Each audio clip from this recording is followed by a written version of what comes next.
from the team at Streamline Publishing, publishers of Fine Art Connoisseur, Plein Air Magazine, and weekly newsletters Fine Art Today, Realism Today, Plein Air Today, and American Watercolor, and events, the Plein Air Convention and the Figurative Art Convention. We offer over 400 different art instruction tutorials and ultra high-quality video by the world's leading artists. If you like what you see, help us support our artists and our team with your purchase. Each video aired has a special discount code for today only in the comments section with a link to the video offered. And to see everything we do, or if you want to receive notice of new releases, new products, and new events for artists, simply click the other link, which says, "See everything we do." Thank you. Hi, I'm Eric Rhodes with Fine Art Connoisseur and Plein Air Magazines. Today, we're getting into the color of light with Thomas Jefferson Kitts, talking about how Sorolla painted. Tom Kitts studied Sorolla and went into all his techniques, and as a result, it became one of the best-selling videos of all time. We think you're going to enjoy this segment.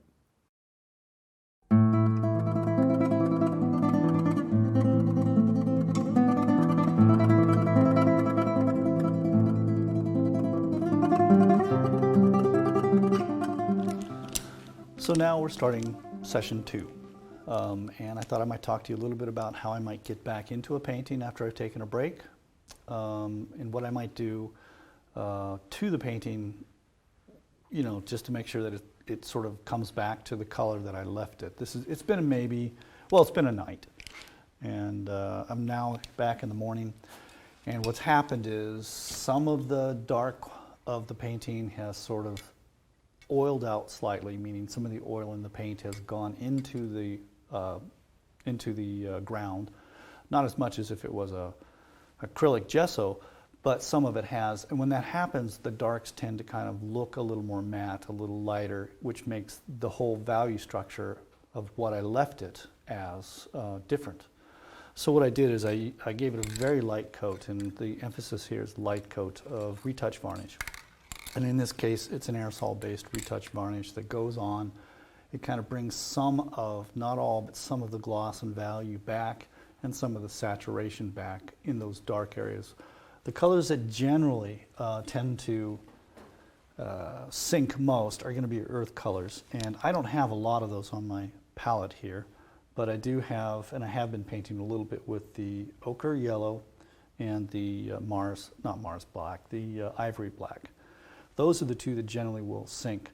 So if you find that when you're painting your darks and that's happening, you can do two things. You can actually put some oil into the mix as you're painting, and that means there's more oil there that then can be sinking into the ground, but still more left on top. Or you can do what I did, which is hit it with a very light touch of retouch from varnish. You want it to be light, by the way, because you don't want to isolate. You don't want to build like a wedding cake of layers. You want to try to avoid doing that, especially if you're going to work as thick as I am on a flexible support. That will, if you do put thick varnish layers in between each session, it makes the paint film less stable, and it's more prone to things like chipping, cracking, or flaking, if you're worried about that sort of thing. Anyway, to move on, I've had a chance to kind of think about what I'm doing here and see what kind of changes I want to make now. Because if I make the changes now, then the changes will be more integrated when we do the final finished top work. And so I would say at this point I'm moving on from the underpainting. I'm still redrawing into, I'm still working on my composition and my scale and my sizes of shapes and things, but I'm moving away from it just being a wash. I'm going to be moving towards where you'll see the connection to this to the finish. So that said, I'm going to be stepping in and out as I gauge and judge some of my shapes, scales, and relationships. And I'm going to actually again go back to making a few tick marks. I can see some things I need to change already. And again, think of these as like landmarks. You know, they're not meant to be anything other than, oh, that fan needs to be bigger, lower there, the shape of that needs to change. You're going to see me scrape. Let's talk about scraping. Scraping is actually a very valuable part of painting, especially when you're painting this thickly. I spent 20 plus years thinking that Sargent, again, this is about Sorolla, not Sargent, but I spent 20 years thinking that Sargent was just this incredibly amazing draftsperson who got it right every time. Every time he touched the canvas, it was what it was supposed to be. And it wasn't until probably 20 years later, as I keep saying, I learned that he scraped as much as he painted, which really relieved me of this pressure of trying to be that good. I'll never be that good, but at least I know I can scrape. So there's areas where I'm going to take the paint off and move things around. And the reason I scrape is because if I do that, I get that paint out of the way, then I can put more paint on, and you probably won't know, well, you will since you're watching, but if you saw this in its finished state, you wouldn't know where I changed something. To me, that's the value of scraping. And so, for example, I'm going to just arbitrarily take this part off because I want to move the back of her rebozo, just as I'm going to want to move the front here. Now, when you see me scraping, I'm going to put these down. When you see me scraping, I'm not doing it willy-nilly. I'm not doing it randomly. In the sense, I'm actually thinking about how I want that gesture of the scrape to be. Because just like in a brush, that gesture, that movement of the paint actually becomes part of the surface quality. And you'll note that when I scrape, I'm going to take off what's on the knife. I don't want to scrape with a purple knife in, say, a light area, just as I wouldn't want purple in my paint brush when I'm working the area of the fan that's in the warm light. In this case, I might pull it this way. I might pull that way. And all this is doing, again, is just taking some of the impasto work, which is something I'm going to move around a little bit, off the surface. Some of it I leave on because it's going to set and I'll strike over it. But just from experience, there's sometimes I want to take a highlight or a bump off. Now, some people are reluctant to scrape because they think they lose ground. I want to tell you straight up, you don't lose ground, you gain a chance to fix something in a way that still looks fresh. I think every time I've touched the canvas, I've pulled this knife in a different way, in a different direction. I'm sort of jumping around here, but let's talk about this as well, because it has to do with the scraping. In general, not always, but in general, if you're working from thin to thick, from the back of the picture plane to the front, thin to thick, it helps sort of reinforce this idea that everything in the foreground, which is painted a little more thickly or a lot more thickly, is closer to us, if you want to paint the painting that way. That's a very classic way of painting. Along with dark to light, thin to thick, transparent to opaque. That doesn't always have to be the rule, but in many cases, it works well. And you can use that thin to thick, distant to foreground, in conjunction to other things like I mentioned warm to cool, cool to warm yesterday about distance. You can align that with small shapes to big shapes, all sorts of things. When you start putting these sort of contrasting ideas together in different combinations. Also, less edges, softer, more refined edges. If you combine, let's say, thin with thick, diffused with sharp, that's taking two different contrasts, putting them together to create the illusion of depth into the picture plane. When I scrape, I'm taking off some of the build that I had built up yesterday with the brush strokes. The other thing that's nice is, and again, I'm going to talk a little bit about how lead white works compared to, say, titanium, is you can see a lot of expressive brushworks here. Let's say I want to fill the grain in this canvas. Well, the lead white, because of the way it moves and the way it drops and the way it sticks, allows me to kind of come across the surface like that, and I can knock off the depth. I'm not lifting any of the paint. I'm just basically sort of flattening the mountain or the little bump of the stroke. and it gives me a flat surface, which is a different quality to the impasto work that I'll be doing in this area and in the figure. So again, I'm looking for a contrast. In that case, flat versus bumpy. Stroke gesture versus sort of just patches. So I'm not lifting paint in this situation here. Like here, if you can zoom in here, there's a lot of dimensional bump going on with those pulls. I think that that is actually going to compete with what I'm going to end up doing over here. So not taking it off so much as I am just striking the top. So I still have a sense of paint and texture there, but it's now flattened. And I can see that happening here a bit too. Now I may and probably will come back and put some more of the strokes in there, but right now I just want it out of the way so that it doesn't compete with the textural elements I will introduce here. And I can see other places where I do that. In the work that I see Sorolla do, mostly, not always, but mostly, he's either very thick consistently everywhere, or he's very selective about where he builds up his paint. So he might not, and I'm going to avoid that, I think, in this painting. I'm going to avoid getting too thick over here so that most of my thick paint happens over here. But that doesn't mean I'm going to jump from thin to thick. There will be passages that sort of transition, not just in color and value, but actual dimension of the paint. Thinner in this peripheral area, thicker, more bumpy in this area here.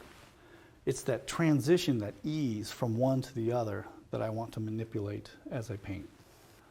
I'm actually going to knife some of this area in the light down too. Yesterday it felt good to kind of put in these bumps, these impasto work, but I think it's going to get in the way of work I do later today.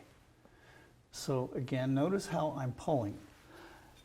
I'm pulling the fan in that direction, I'm pulling the fan in that direction because I know that I'm going to be playing the radial quality of the little leaves of the fan off. This sort of thing doesn't bother me at this point. In fact, when some of that builds up, I may leave it because it might just add some visual interest to the edges. But right now, I'm still thinking in terms of shape, and I'm just trying to, I don't know, just trying to loosen the painting up so that I'm not having to, I don't want to focus in on what I've already done. I want to find the new things I need to work on. I also think that in retrospect, I may knock some of that cool down, meaning make it less blue. We'll see, we'll see. But for now, let's go back to, I'm stepping back to look at my proportions, my shapes, and make corrections. And today I think I'm going to start in this area, kind of to develop this part a little more. I want this to be a little further along than the rest of the painting as this thing continues. For those who are sensitive or have become sensitized to, let's say, solvents, and this is odorless mineral spirits, it's probably the easiest, safest to have around in your studio. It's not enough to cap this if you're sensitive, because if you're painting with it on a large canvas or even a small one, and you cap this, you've still got the solvent coming off of this surface. So you can tell yourself you're putting less into the studio air by putting the top on, but the fact of the matter, the surface area of this canvas far outweighs the surface area of these open containers. So as you paint, you really, if you're concerned about solvents, and some of you should be, you need to get ventilation. You need to get flow going into your studio and out the window, essentially. So don't think that just putting caps on solves your problem. Now, as I do this, I've stepped back to where I can see the whole painting, and I'm looking at not just the positive shape of the woman, I'm looking at the negative shape between, say, the back of the woman and the left edge of the canvas, and I'm looking at the negative shape of the fan versus her right hip. I'm looking at sort of around my subject, not just at my subject. And I can see that there are some pretty important things I want to change. I'm going to use a fairly neutral, slightly warm tick mark. Now these tick marks will not survive the painting. They will go away. Actually, I'm lying. I'm just going to go ahead and use some of what I would consider close to my colors I want, colors and values in the final. So this fan is a little more fanned out. I don't want to outline. The point here is I don't want to outline. I just want to convey where the fan contrasts with the ground, and that's starting to look a little better.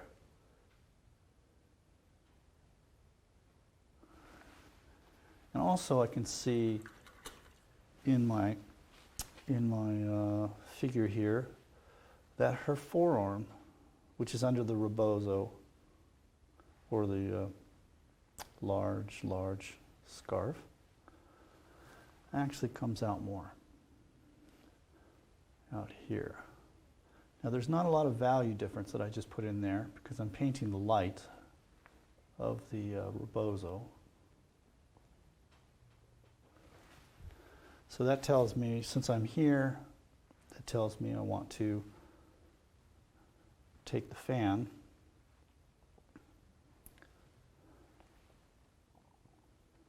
and put a little more dark. I'm not going to be too concerned about my poles yet. I will later when I start doing my top work. But that does create a much more interesting shape to me, and having this circular movement, and I'm going to square that off a little bit more because of the shape that it is. So but having this echo that, or this echo that, becomes the sort of thing I look for at this point. What can I do to accentuate a repeated form, but not in such a way that it's too similar? I spoke about that in our first session, about looking for the repeating forms in the seaweed, strokes of the serape and the dress and the movement of the rocks, but now I'm also looking for repeating shapes. One thing I should comment on is that with lead, this has been 12 hours, and I'm not using any oils or mediums yet, if at all. This paint has set. I'm able to do these really interesting textural drags, even though this is wet. This is wet. That's wet. There's a grab, there's a stick that allows me to kind of pull this paint on top like it's almost like it's dry on dry. And that's another thing I like about the lead white, is that it does that. It allows me to kind of sort of accelerate this layering and dry brush drag. If I were to be painting with like linseed oil, which I do, that would slow down things and it would give me a different kind of drag. And of course, if I were painting with an alkyd, a dryer, that surface would be dry by now and it'd be a whole different game. So try the different mediums and take note of what you see them do. Now I squared that off because it's more square in her arm, and also even though this echoed that, I wanted there to be just a little bit of difference there. Just a little. It's those, in my opinion, it's those small touches that really count.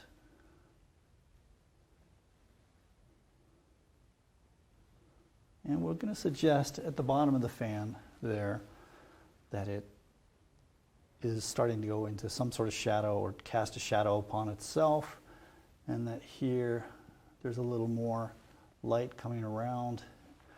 Now I will also be cutting this edge later with the beach to make it a more interesting shape, but I'm looking for variety. I want variety, variety, variety. If only because let's say I'm wrong with some part of the painting, if it just looks different, that could generate enough interest so that it doesn't look wrong. I don't know how to explain it beyond that. But let's take a look here now at the corner or the elbow. Now this is all underneath the rebozo here, but I see that I need to take this here over more. And what's interesting is there's a bit of a warmth, almost a sort of a core shadow warmth that's being camouflaged by the pattern, which will go on later. So on this side, which is the warm side, there's warm, and on this side, the cool side, it's cool. And when I get the pattern of the black stitching going, it's going to look quite nice. So that's one change that made a big difference, in my opinion. It sort of projects her arm out further in front of her right hip, which then makes the back left hip sort of step back. I'm going to exaggerate something here. Let's see. When I say exaggerate, I mean it's there, but I'm going to, how shall I put it? I'm going to sort of make it a little more amplified than it is. And that is, I'm going to have her come in like that. I don't want this to be square to the, or perpendicular to the picture plane. I want to start looking at angles that are not quite square. This is horizontal, this is vertical, this is not vertical. When you introduce horizontal and verticals in your painting, there should be a reason. And that's because you want to make that area static, compositionally. If you want to kind of convey a sense of motion, then you really want to paint off the perpendicular or off the horizontal in general.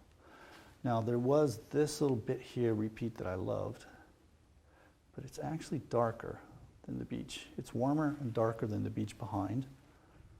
And this may or may not stay in the entire painting. I'm just putting it down because it's here.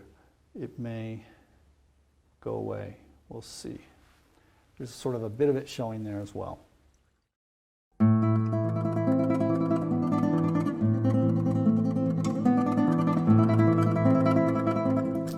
Let's go back to checking my tick marks and sort of checking my proportions. I step back and I'm looking, and I know that at the back of the head I'm going to have to come back to at some point.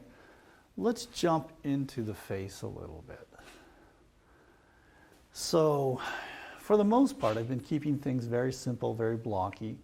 I'm not going to paint the face refined here, but I'm going to start to show some of the turning of the form and some of the color changes that happen within the shadows.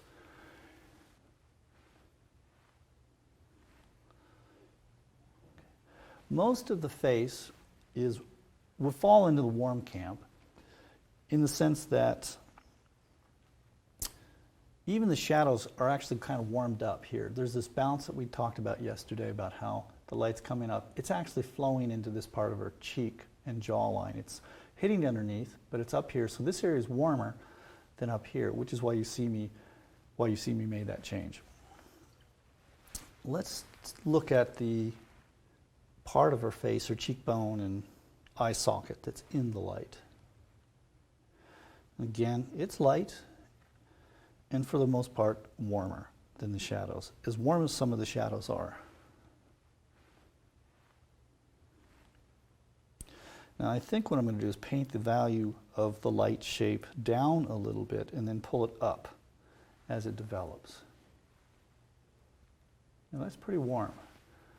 That's warmer than I want. I'm going to take it a little more. It's going to still stay warm. I'm going to take it a little less warm. And what I'm doing here is just mixing something that is going to be in between. And once I find it, I will be trying to do variations of it. Like right about there, I think. Same value, a little pinker. So this has a lot more yellow. This has a little more pink quality, which is red, essentially. But there's some yellow in that. And then I have this warmer part here. That seems a little more appropriate. Now in this part of the painting, I might choke up on it. And I'm not going to sit there and try to draw lips right away. I'm going to be thinking of the face, the construction of the face. Okay. And, you can think about that, the nose, the bridge of the nose. As it comes down, this is facing the sun. This part of the nose is facing the sun. It's actually tipped up a little towards the sky. So it's not going to be the same here as it's going to be, say, in between her eyes. I think we're going to see that the light that hits the brow between her eyes is a little lighter, a little warmer.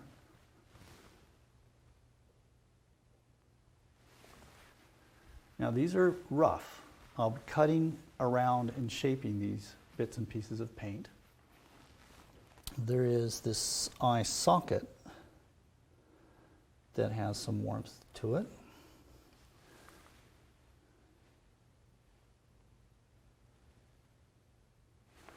And then there's her eyelids, which is combined with her eyelashes. Now, the photo doesn't give me all that information.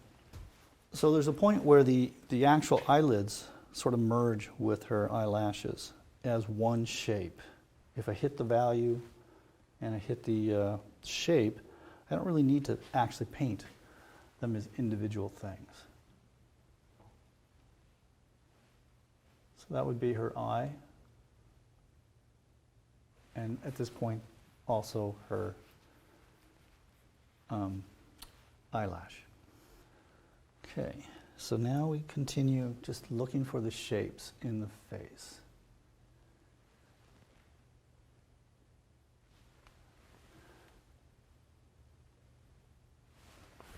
And she has quite a lovely chin,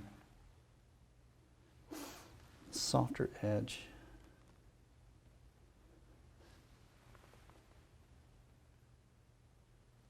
There. We see the cheekbone around her eye socket wrapping up.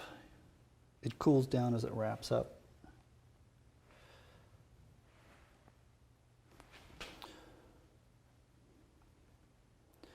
Now this is where it gets a little tricky because there's a passage from warm to cool along this cheekbone. I think I'll start with the cool there and come back with the warm. So I'm cleaning my brush. I don't want that pink to be in my brush when I'm trying to do the warm light. I don't want that cool color. Let's see. If we do that, there's a little piece of bone above her brow here that softens. Like that. Now you can see I'm leaving this mark to stand in for her eyebrow. And that's the plan right now. I may or may not hit that harder or softer. And there is a bit of a highlight on the nose. Now I'm not doing the highlight, but there's a point like on the nose where this part of the cheekbone and this part of the nose is facing the same light. And that's a little, that's not the shape I wanted, but it's close enough for now. Because I can come in and cut around it as needed. So all I'm doing here, even though I'm saying eye socket, nose, tip, cheekbone, I'm really just looking at the shapes and not trying to think about the anatomy per se. I'm more of an observational painter than I am somebody who depends on my anatomical knowledge. Okay. And when we get to, let's just keep painting.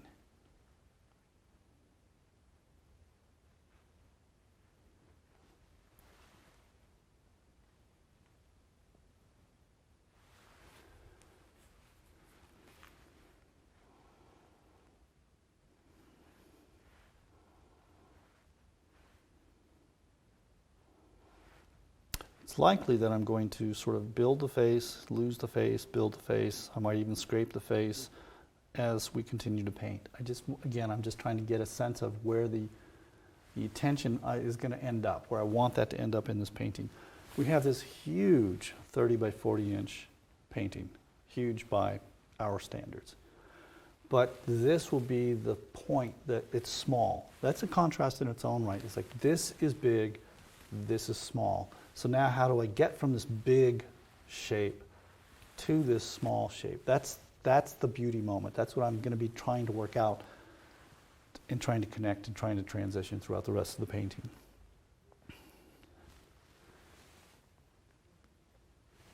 Now that was not dark enough.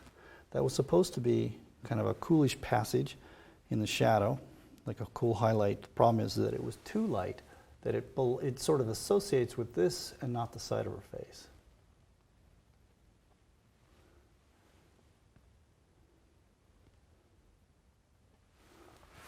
There.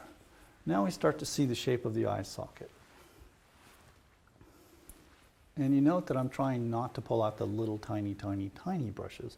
I may get to that point at some point, but I want to see if I can't use this larger brush to kind of chisel out and sort of carve the planes of her face.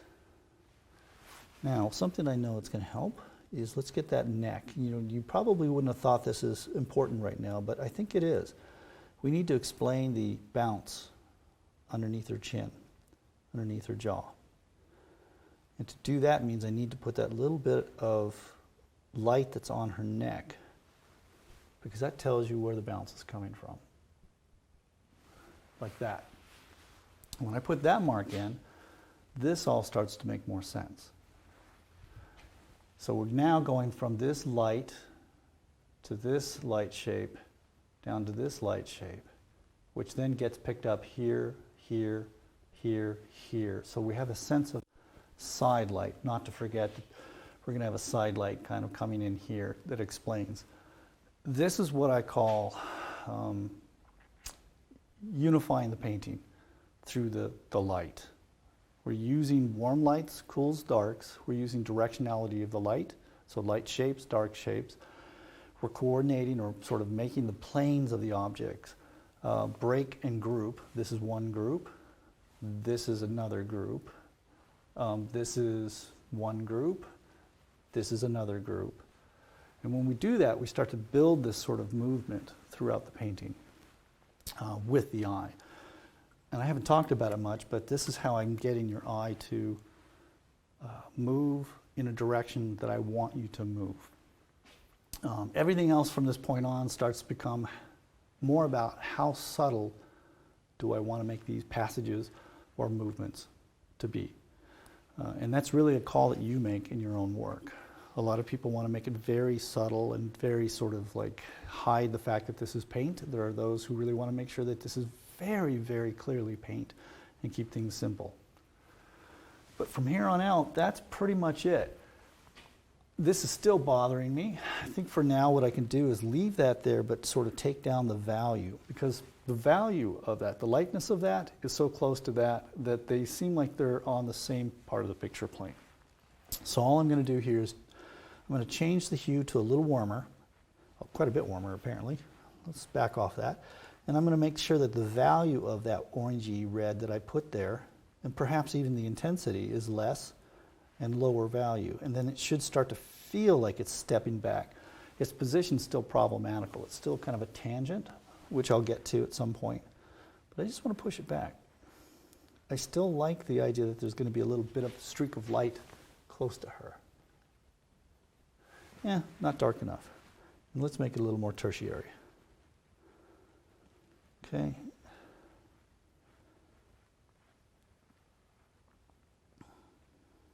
Okay, let's try that. Yeah, still not. I think I need to take that off. The paint that's there is still a bit in the way. Even doing that helped push it back. So I'm putting a little purple into this orangey just to kind of brown it out more. Cools it and browns it out, and that's enough for now. Actually, I think since that is a critical area, I'm going to draw in or cut in some edges that clarify what's going on there.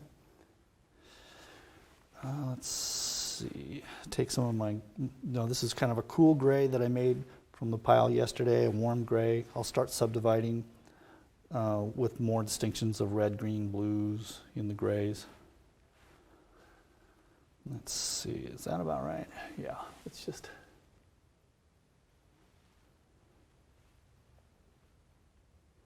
Now I can take an opportunity now to cut a little bit, but I don't want to get too caught up in edges. I just want to, again, clean up.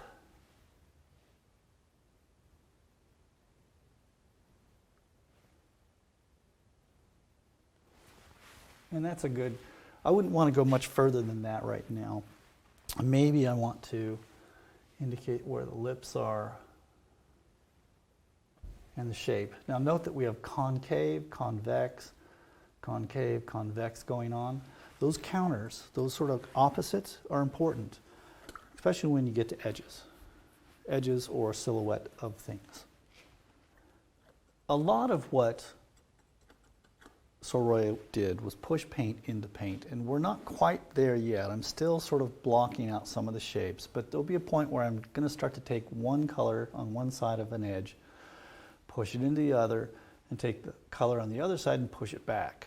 And that will create some transitions through the drag of the brush and sort of intermixing of the paint that sort of, it's not quite the same thing as taking two colors and brushing. It's a little more interesting than that. But I'm sort of thinking about that as we go. I do want to knock down one edge though, and let's talk about that. Right here, we have a very strong contrast between the back of her head, or her temple, and her forehead. It's actually stronger than it should be. When I look at the reference, that's a softer transition. Transitions are either very abrupt, meaning there's an edge, they're not so abrupt, which means there's a bit of a transition, or there's a slow transition, which is like a gradation.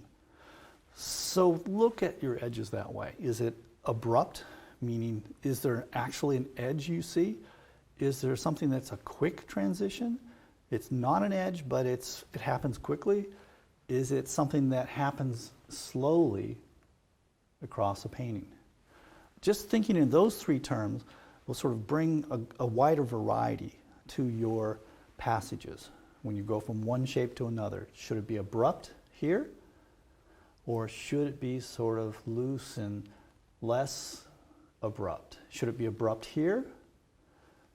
Ask yourself. I think at some point I'm going to probably make this less abrupt here because that edge right now isn't supported by anything else in this area.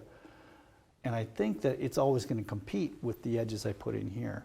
And by that, I mean, I don't want you to be sort of misdirected over here. I want you to think that, oh yeah, that's the water that's running down that part of the beach here, but I don't want you to be aware of that more than the glow and the intensity that I'm trying to build here. All right? We'll talk more about that later as we get further along. Let's look at the back of the head. Now, yeah, the head's bigger. I'm going to draw on the shape a little more, which means probably pulling this flower out further, and then we're going to get into some fun stuff, some details, but not too early. But I want to talk to you about this highlight. See, we have sunlight coming in here, warm light, and it's hitting this part of her head right here. The top of her head is exactly what is happening over here. So this is a highlight, let's say, of the top of her head, a light on top of her head, but it's the wrong temperature. This is as if the sun was coming down.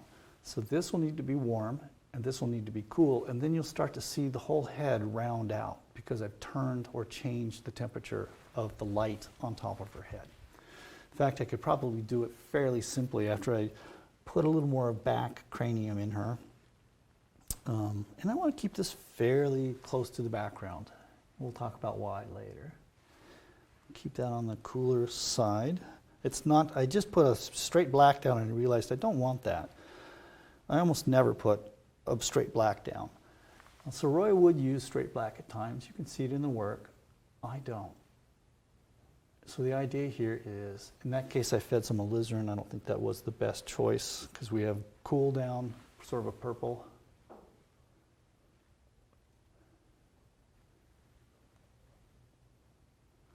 And you don't have to be exact, you just have to be close enough that, you know, people accept it. And I'm actually going to let this sort of disappear, certainly for now, into that background. I may never try to clarify the back of her head, because if I do, then you are sort of drawn away from this part. There's a decision that I make as a painter, and that you should make as a painter as well.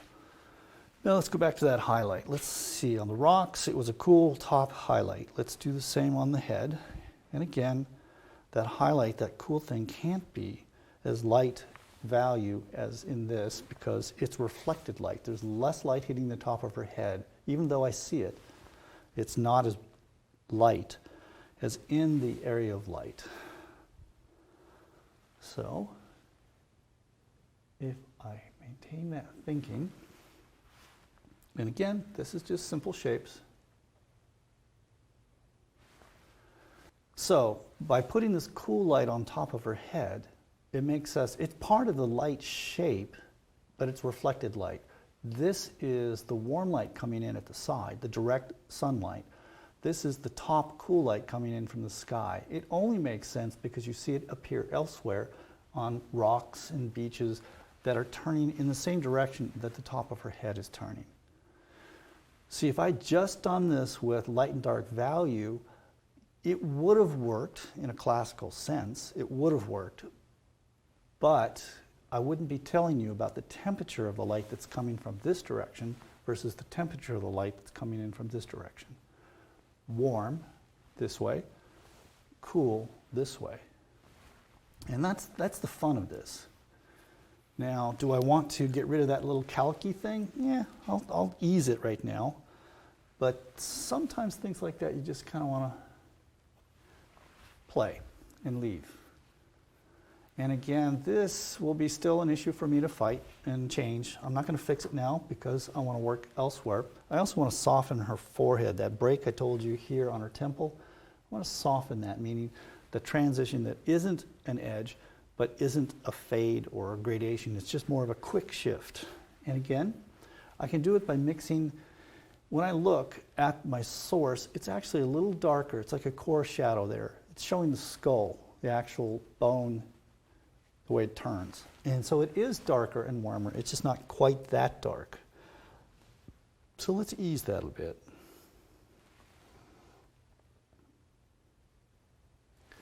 A little more.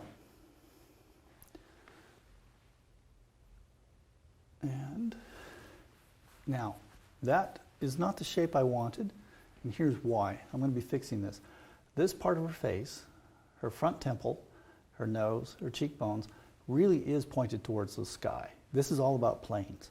It's pointed towards the sun. The sun's very low on the horizon at this point, just above it. So they're facing that plane. Note that her skull is doing this. As it's turning to the light, it's getting less of the sunlight, and it's becoming a little darker, and it's becoming a little cool. So up here, to really make this round out as it turns towards the top of her skull, I need to take that highlight down a little bit in value and shift it again towards the blue. But it's not going to go blue. Again, as we've been thinking, if this is where we were in the sunlight with lots of white added,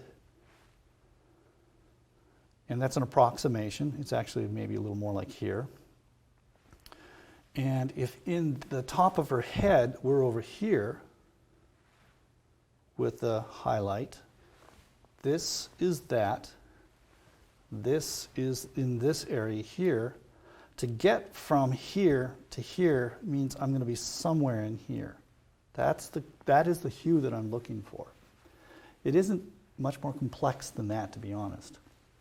So I'm going to just take and put a color that's between this and that, and a little darker there, and what you're going to see is the whole thing knits together and rounds out. There's this movement happening with the skull, and then dimensionally there's this movement as it turns away from us. So let's just start with, I don't know, I'm going to go on the cooler side, I think. And let's go a little lighter. Yeah, that's not bad. And I'm trying to pull, in this case, I want it to stay pretty much on the warm, intense side, so I'm trying to pull from my warm white pile. And I'm just going to soften that. Like that. Now the drawing's a little off, and actually the hair itself is a little contrasty there, so we're going to take care of that. All I'm doing now is just sort of, this goes from the lightest light, warmest, to still kind of warm but heading towards the cool, I'm going to actually soften that part of her hair there. And I'm going to do that by reducing the contrast and maybe even warming up that black transition. These are little tiny touches, but they're important because they bridge, and that's the key word here. They bridge from one color to another color. And you see this when you look. I'm not just thinking this out, I'm actually seeing this when you look. Let's see if I'm close enough on this.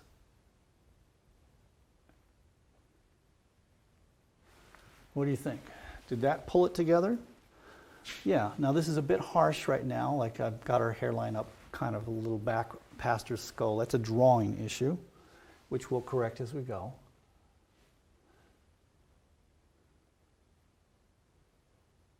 And again, I'm going to have to deal with that tangent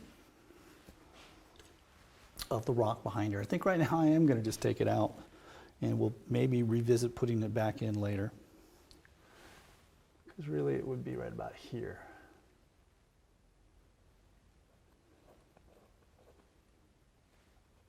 And by taking out some of the dark in that area, basically I made this a little more gray, a little lighter in value. We start to see this shape a little more. And now you can start to see the profile. Still, it's a little too abrupt, in my opinion. But let's get a little more expressive with the paint. And we'll be cleaning that up more as we go. Since I moved the head, the back of the cranium, I'm going to actually take that the flowers, and be a little more expressive with it. Maybe make them a little larger in scale. In fact, oh, you know what? I'm going to move them, essentially. So let me do that first. I'm going to move them not by moving the flowers, but by cutting into around the flowers. This is what I would call opening up.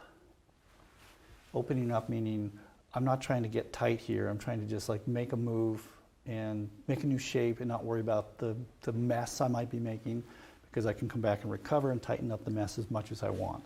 So I'm like, it's as if it's a drawing term, like you have gestures and then you kind of work longer and you kind of develop the form more, and then, oh, you need to move an elbow, move an arm, move a leg, move a rock, move a tree, because it's not where it's supposed to be or not the right size. So you just jump in and you don't worry about whether that part of the drawing matches yet the rest of the drawing. You just make the change. That's what I mean by opening up.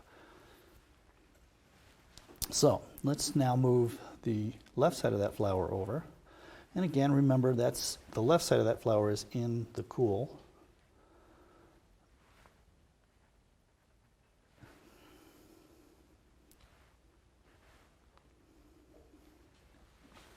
And let's just bring it out. I like it having it overlap slightly. And let's look at the pink part of that flower, the rose above. And it is a pink. And I'm not worried about getting it exactly as intense as it is. I'm just not. It will look fine when I get everything else going. But I need to make sure that it's dark enough that it associates with the rose.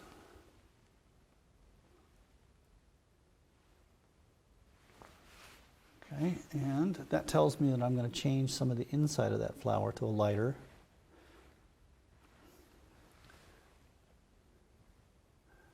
I'm not doing any of the accent shadows.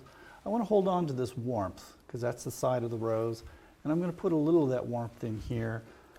Not going to worry about the accent shadows inside the flowers yet. That's like getting down to a level I don't want to go to yet, because I'm wasting time. If I have to move it more, and I have to move those accent shadows, I've wasted the time I've put into it.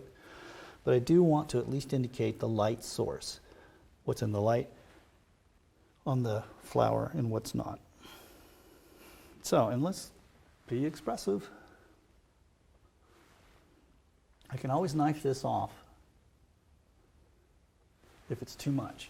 But look, when I did that, again, this is the side facing the sun, this is the side facing the sun. This is facing the skylight, skylight, skylight, skylight, skylight. Sunshine, skylight. All of that starts becoming more consistent. Now, I don't think I'm going to go any further with the head at this point, because I want to start addressing other areas in the painting, but I will come back to that on and off as I start to refine other parts of the painting.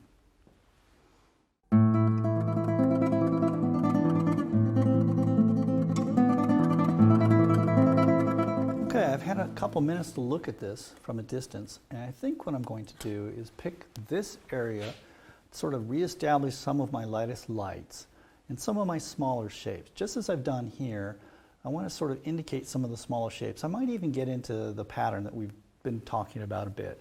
But the reason why is that I'm now starting to think about not just light and dark and big shapes. I'm thinking about the small shapes, which are these sort of things. And if I put some of those in here, then that'll tell me out here, outside of the figure, I can start to introduce some of the small shapes, and then I can migrate from those smaller shapes to just bigger, more generalized shapes out here. It's almost like sort of figuring out where the finishing line is first before I run the race, although this isn't necessarily going to be how it finishes.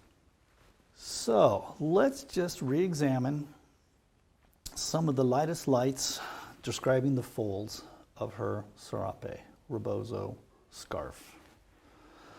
And because paint is limited, I'm actually probably going to have to go a little cool with some of the lightest lights.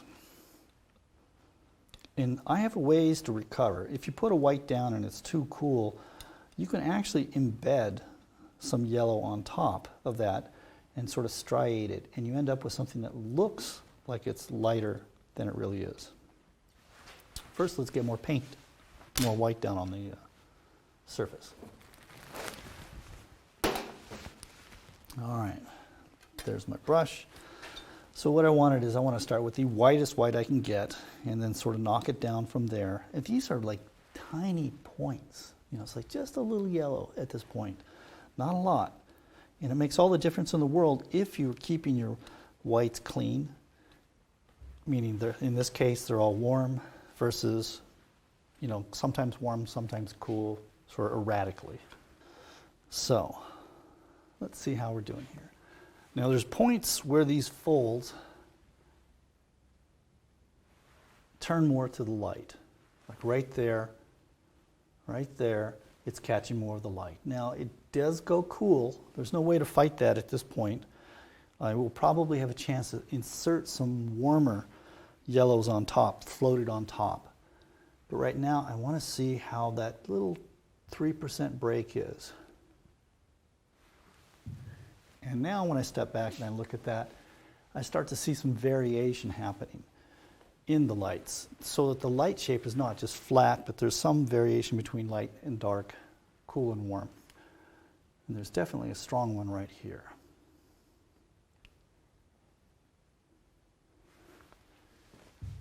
All right, now I don't want to use the same white everywhere, or at least I want to try not to, I should say.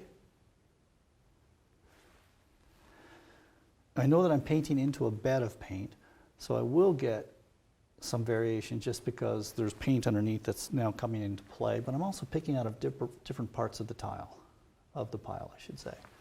And I want a little break. See that there's a drag right there, where the stroke here is thicker, not thicker, but there's a smoother transition. Here I want that little broken drag here, A for variation and B because it sort of describes the texture of the cloth. Having that against that, a more sort of bodied stroke, this more dry drag, just kind of generates interest and represents something without having to paint a lot of detail, especially when you step back. Something I haven't mentioned is that I tend to paint my paintings so that you look at them from about 6 feet, 5 feet away. And that's because when you step back like that, the effects that I'm trying to achieve here with the surface sort of blend and meld into something more than, you know, if you go like this, you can see every mark I've made. And I invite you to do that. But I really want you to also come back here and see how everything comes together. blows apart, comes together. To me, that's the magic of what I'm trying to do. So let's put a little more variation in the fan here. Now, when I say variation, I'm not after detail, as most people think of it. I'm thinking of variation, which means when I look at the fan, in general, there's a little more warmth and light up here, a little less down here. It gets a little more pinker in certain areas. And then there'll be points where on top of that, I strike maybe individual fan blades, and I want to suggest it. I don't want to sit there and render out everything. I just want to suggest it. And maybe the leading edge might be a little crisper here and less crisp here. Again, variation, always variation. So to pull this off, let's go ahead and I'm going to start putting some of the pinker passages down here. Now that doesn't mean that it's darker in value, it just means it shifts in hue. There is an entire school of painting, American painters, come out of the Charles Hawthorne, Henry Henshey school, where they preferred to make a shift in hue before they shifted things in value. And they found that to be more of a beautiful way of handling form.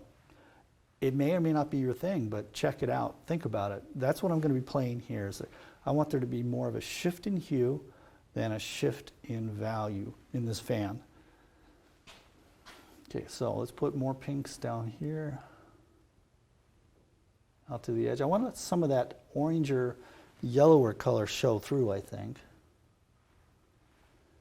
Because again, the idea here is to make some color effects happen below your threshold to actually distinguish them when you step back. So by the fact that this is the same value as what's around it, changes this part of the brush, the fan, I should say. Let's go a little pinker there.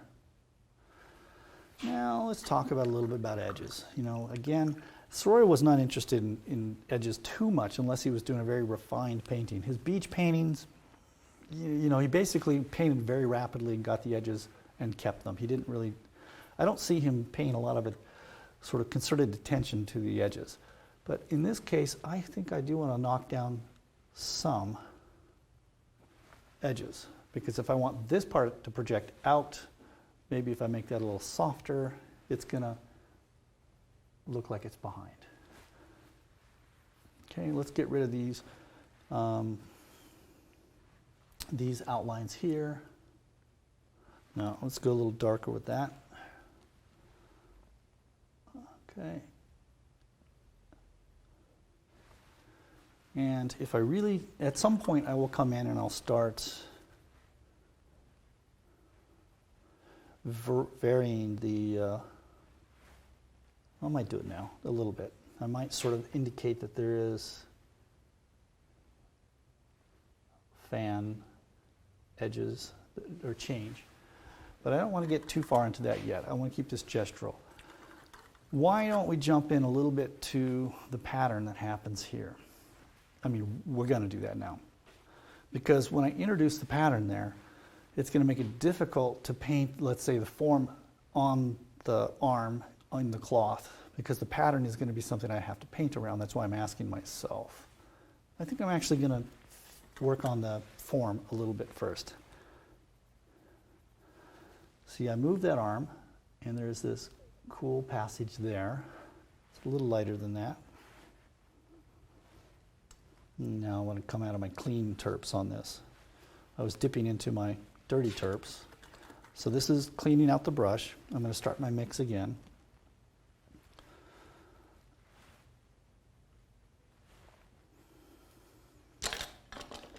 And now using my clean terp, the point of using the terp is just to get the paint to the consistency I want. I'm going to add a little bit of that blue cerulean hue. Maybe a little of that, which is the cobalt. And let's take a look. That's a little intense. So let's take a little more of a gray, blue. And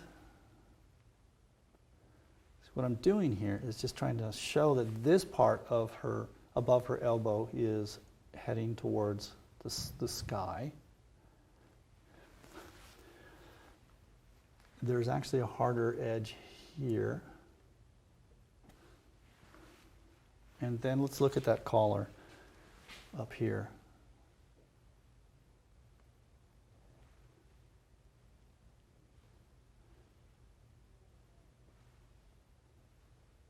It sort of blends a little bit there. And this is all done with a light touch, dry brush. I'm overstating the chunkiness of this because when I put the pattern on, I think that we're going to lose some of that form. And having a little more of the defined chunk quality will help us see the form underneath the pattern. And I'm just looking at what folds overlap what folds here.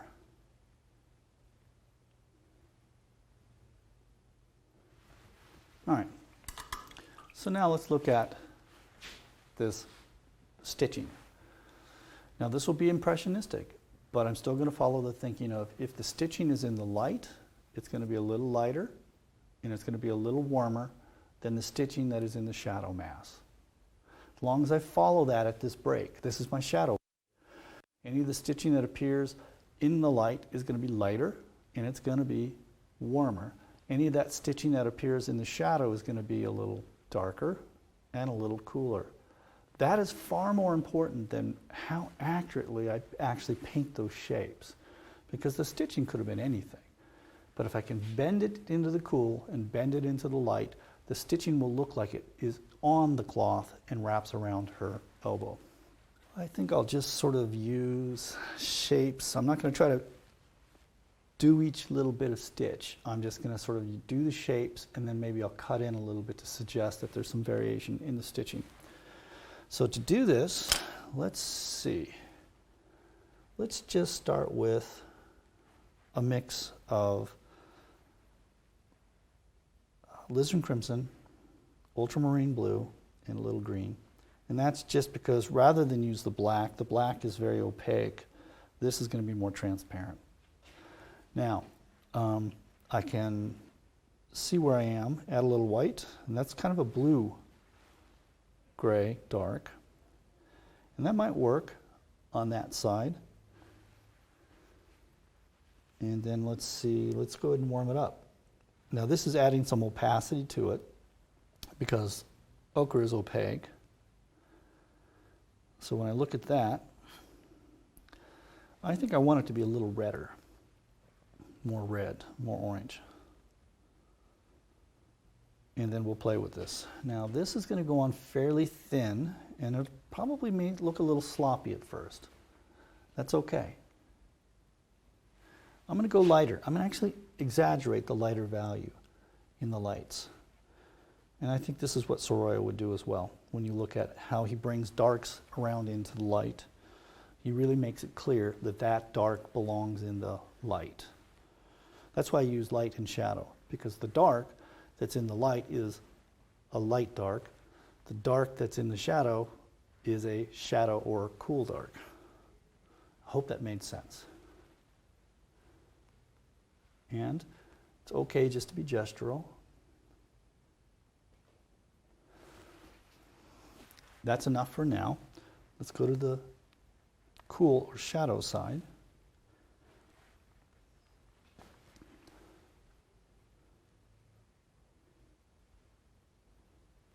And you can see how I'm pulling the brush in a certain direction to kind of indicate or describe the shape or the planes that the shape is on. Now there's a difference between this warm dark and this cool dark. I might want to lighten this a little more after seeing it.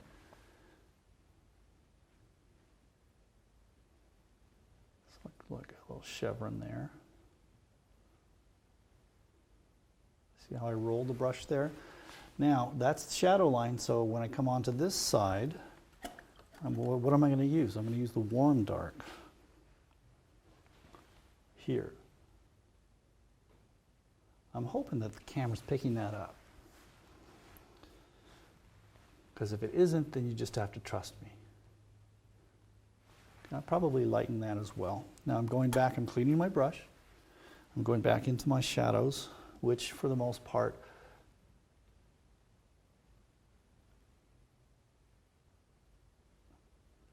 And again, this is bravura brushwork, meaning I just want to put it down and take what I get and not push things around too much. Here, this actually gets a little darker and it's distorted. The shape is distorted by the fold.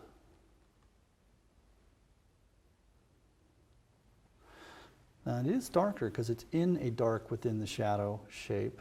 And if I were to really paint to the next level down, I would distinguish between this part of that stitching and that part in terms of value.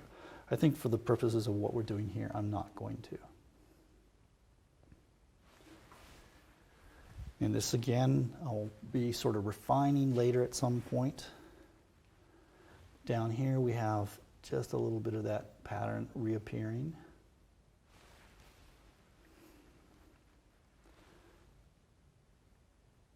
Light touch, because I want it to be a little different. And then we'll pull this down a little more, and I'm going to bring in, let's see, so this is that. I see what I got going here. Let's just play around with this a little more. The drawing is not terribly accurate, but I'm going to accept it. Now, the question is, did I convince you? And as the painting progresses, I will revisit that area and work it more so that it is in keeping with the rest of the painting. I'll lighten this up here. That helped a lot. So, by the way, I haven't gotten to the point where I get to have fun with real free brush strokes. I'm still playing around with the setup.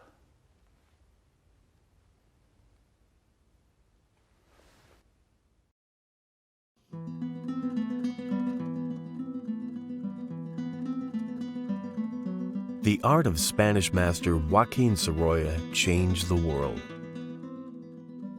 His paintings, for the first time in history, showed that a painter could create the feel of dramatic warm sunlight on human flesh. His paintings create such a feeling of sunlight that viewers may find themselves squinting when they look at his work, as though the bright sun were in their eyes. Claude Monet was so taken with Sorolla's work that he called him the Master of Light. Sorolla is widely regarded as one of the most brilliant plein air painters ever and one of the great painters of all time. His paintings not only convey the feeling of light, they're packed with human emotion, with the stories of the people he painted.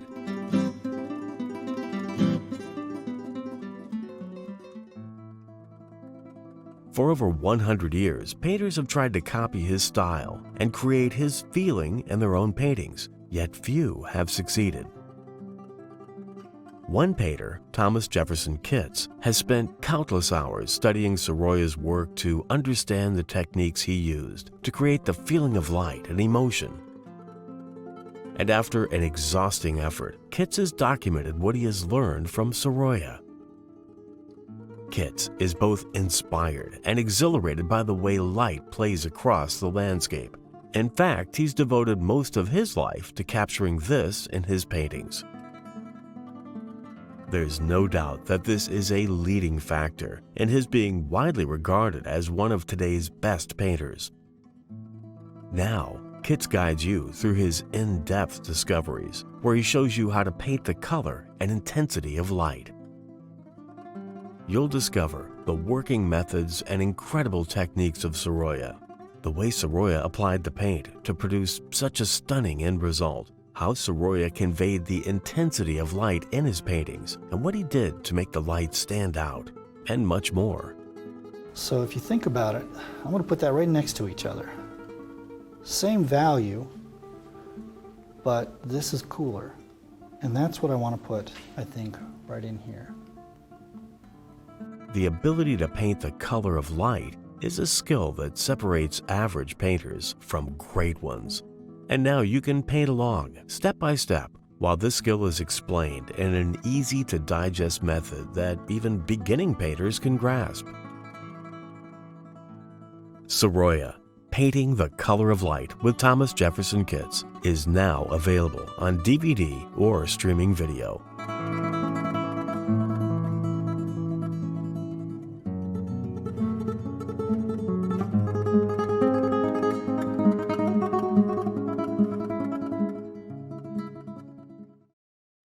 I really love that segment, watching how Sorolla painted. Thomas Jefferson Kitts did a fabulous job. Next, we're going to go to the interview. If you found that video of interest, you can find it online at lilyartvideo.com.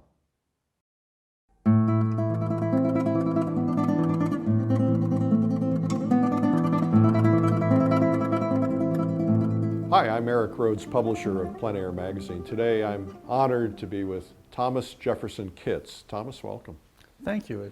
It's great to be here. So I'm really curious because the name Thomas Jefferson Kitts, did you get a hard time with that when you were a kid? Yeah, actually I did, Yeah. which is why I stopped using it when I was a kid. But until I was in first grade, I used Jefferson, or I used Jeff. But when I went to school, I changed to Tom.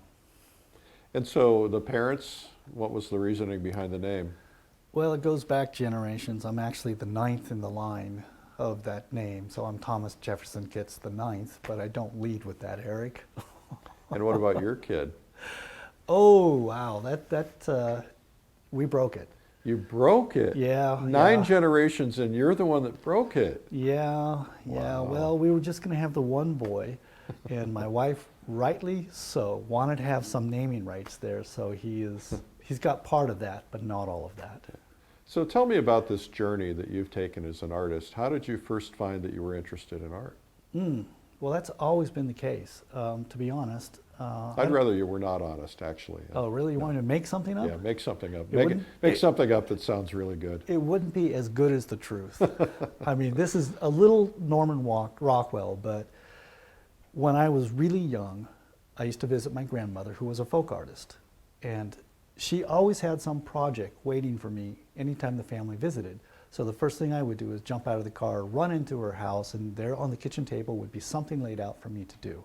And this is before I remember. What kind of projects? Oh gosh, anything from craft projects like making nativity scenes out of thread spools and felt and Christmas related or Halloween related sort of stuff, to drawing and painting things. But what fascinated me about her as a folk artist, not that I knew what that was at that point, was that she did these watercolor stories of the animals that lived in the pond and near the pond where she lived. And I just would page through the new work every time I visited, and I was always thinking, that's what I want to do, something like that. Wow, so you caught the bug very early. I did. Now, did your grandmother ever know that you became an artist? Yes. Yes, actually. Let's see, she passed when I was 19, and by that time it was clear what I was going to do. And I just give her cred for all of that. So what was the path that you took? You obviously got the bug there with your grandmother, and then what did you do about it? Did you study art in high school, college? Yes, and younger. My parents recognized the proclivity I had for doing this, because I would spend hours at home just kind of drawing and painting and cartooning, whatever the kids do at that time. And they put me into a Saturday academy. They were really big on education.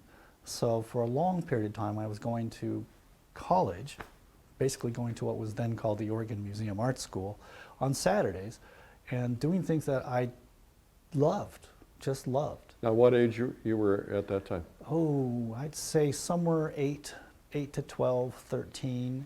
It was intermittent in the sense that it would go for a term, then not, and then go back and forth. So were these things that were designed for kids your age, or were they designed for older people?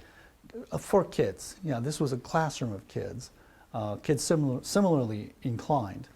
There was one project that I remember most because it was the most frustrating thing that I'd experienced at that point.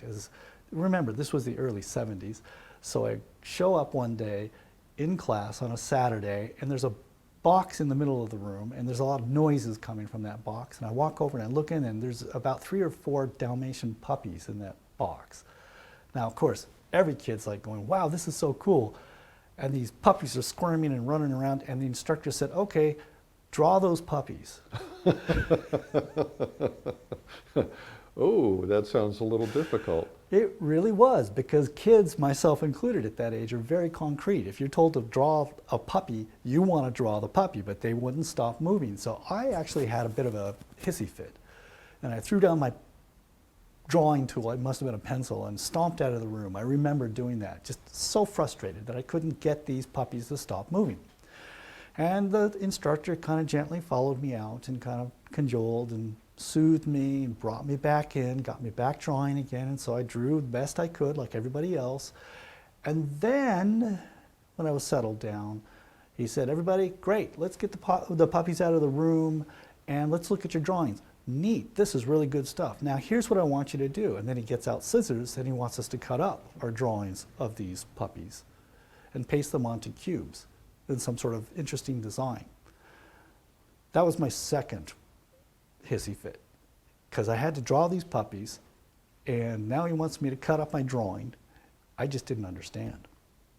But I did as I was told, and that's the kind of instruction I had at that time in my life. So I have to ask, did he finally reveal what the point of all of that was? Yeah, he did, but I don't remember what it was. So you're not asking your students to draw puppies? No. Well, I would ask them. I would draw puppies with them, and I just wouldn't have them cut up the drawing. Right. I think that. Okay, I'm going to jump ahead. Actually, in my life now, I don't invest a lot in the actual work anymore. I could cut up a painting and be okay with it. But back then, not the drawing. Well, I think that's probably an important distinction for people to understand. So if somebody's trying to learn to paint, one of the things that is a very difficult lesson is getting invested in your work. You lay something down, you paint on it for a while, you fall in love with it, and even then when you realize the drawing is wrong, something's off, you kind of either have to destroy it or change it or start over. Yes. And that's a very difficult thing to do as a painter. It's a watershed moment, honestly. One that I experienced and one that I usually try to get my students to experience is that you have to both be invested in the outcome, but not overly so. You have to be willing to, as I call it, open up the painting again so that you can make these changes and corrections as you're working. And if you can't do that, then you're trapped by the series of unfortunate decisions you might have made to that point. There is a point, however, that when you paint enough, it stops being a problem, and you realize, hey, this is just a painting. But you also, if you paint enough, you probably get to the point where you're not making the same kind of mistakes as frequently. I wish. You wish. Okay. Yeah, I wonder if there's a way to help students overcome that. I had an instructor one time that he would come in and he'd see what you're working on, and if it was wrong, he'd bring a palette knife in and just start scraping down everything. And I watched somebody go insane at that moment in time. You know, I think we had the same teacher, maybe two different places, two different people, but yes. In my very formative period of painting, when I was still an undergrad, I had an instructor who would come up to you, and this would be a painting you've been working on for 3 to 18 hours over a course of maybe a week or 2 weeks from life. And you're thinking, yeah, I'm getting this down. And he would come up and look at it and say, And then he would pick up one of your brushes and proceed to basically correct what was out or wrong or not working in your painting. The first time he did that to me, I had that feeling of rage, like, hey, I got this far, what are you doing? That's mine. And kind of like the puppy moment when you stormed out of the room. Yeah. I think we're seeing a pattern here. There is, there is. But even before he put down that brush, I thought, oh, that's a good way to learn. He's showing me, not with words, he's showing me with actually doing it. I won't do that again because I see how he fixed it. Right. And the other thing I learned, which is again very important, is that once you paint a part of a painting, and you may fall in love with that, if you have to scrape it because you have to move the elbow over or take the boulder in the mountain and push it to the left, it is not going to take the same amount of time to do it the second time. You're going to do it in far less time. Right, because you've done the whole thing, you've practiced. Exactly. Exactly. Yeah. So you you went through high school, you went into college. Did you go to a specialty school for design? I did, actually. I actually started off at a state school. It was a good school. I started off as a pre-journalist major because at that point in time I thought I would become a political cartoonist and work for a paper. And then I ran into the 8 a.m. microeconomics class, and I have to tell you, numbers have never been my thing, especially at that morning. So I switched over to the art department in the state school and immediately saw, this is not about me, but I saw that I was really the best person in this department, and I hadn't any real formal training. And why do you think you were the best? Because you'd just been drawing so much? Yes, that's a large part of it. Drawing is everything. Right. But what that told me is that it's not good enough to be the best there. I had to go find some place where I was mediocre at best. So I had something to rise to. And it's strange, but I understood that at that age. It took me a year. I dropped out. You know, parents like me call that oh, that's my kid taking a gap year. No, I dropped out and waited a year so I could get back into a real art school. And that was in Kansas City, the Kansas City Art Institute, which both had a very good design illustration program and a tremendous painting department. Well, I think Hallmark tapped a lot of their students and Yes. pulled them into Hallmark in Yes. Kansas City. And they still do. It's my understanding they still do. In fact, I almost went to work for Hallmark after I graduated there, except they wanted me as a design coordinator, and I wanted to be one of the illustrators. I wanted to be on the board drawing and painting. Now, if I had my head about me, I would have gone in as a DC and then said, okay, hey, can I switch hats now and go draw and paint? But no, I just went home and got involved in other things. So you pursued illustration? I did. I actually ended up going back home, Portland, Oregon, got a job with a design firm as an art director, and then freelanced illustration using reps in LA and New York. I wanted to add somebody in Chicago, but at that time it was just too much. Well, what kind of illustration were you doing? I was doing a mixture of what we would have called editorial, book, and institutional.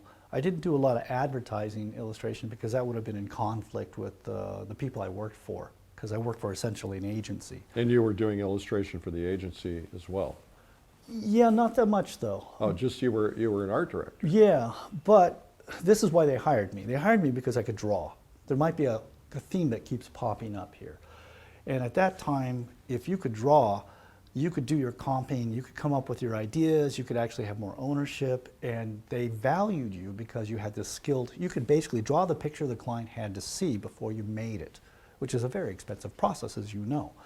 So I would sit there and I would use my skills to draw the dashboard of a Mercedes-Benz that needs to have a certain radio in it out of my head. Not my funnest subject matter, but I could do it. And that actually pushed me very quickly up through the ranks of the agency I worked for.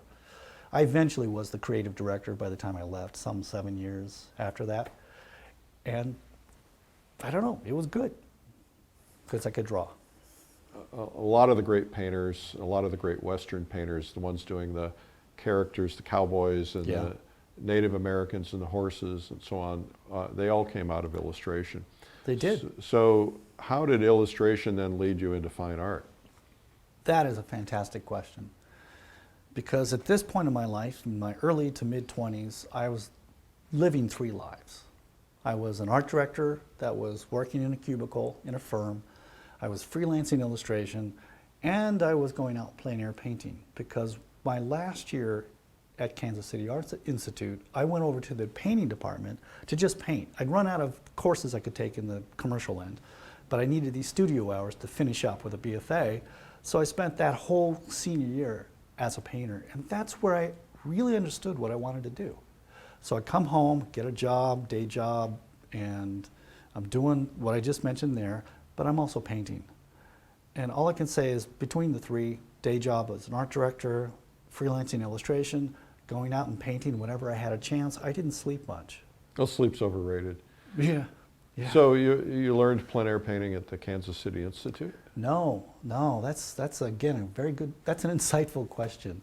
At that time, at that school, we learned, it was almost an atelier approach. Everything had to be observationally based, but we worked in the studio from the figure or from still life. So there was no going outside as a class. In fact, the first time I even thought of doing this was when I left the school. There was some students that had come in and done this on their own, and it looked like they were having so much fun. And of course, they were not crazy about their work, and I wasn't that impressed with it either, but they had so much fun. I thought, when I'm done and I'm home, I'm going to give this a try. And so about a week after I got home, I went to the art store. I picked up a cheap Italian easel, aluminum folding thing, and I bought a 24 by 36 inch canvas. Oh. Yeah, because that's the size you were working on in the studio. And I proceeded to drive up to the backside of a mountain near my house after work. This is summertime, and looked back at a mountain, Mount Hood, maybe 60 miles away, and I proceeded to spend all summer trying to paint every tree, every branch, every needle, every little window between here and there. It took me 3 months.